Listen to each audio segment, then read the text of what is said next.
Arangkada na ang two-day informal summit sa Cyprus na dinaluhan ng mga lider ng European Union at ng iba pang mga bansa. Feba Cunawa para sa detalye.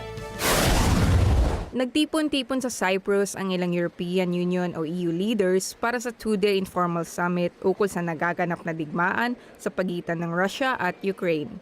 Ayon kay EU Foreign Policy Chief Kaja Kallas, isinusulong ng samahan ang 21st package of sanctions laban sa Russia, isang araw matapos ma-adopt ang 20th package. Prime ministers were really pushing to go on with the 21st package of sanctions as well.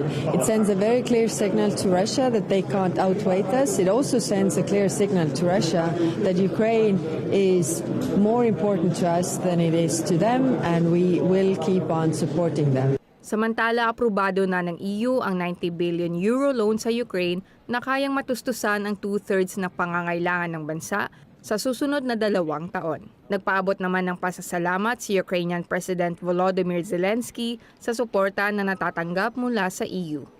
During the war, we need everything and everybody.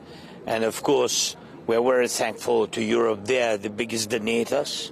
Yes, we need United States. You know that we are not only partners. There is the program of the United States Pearl.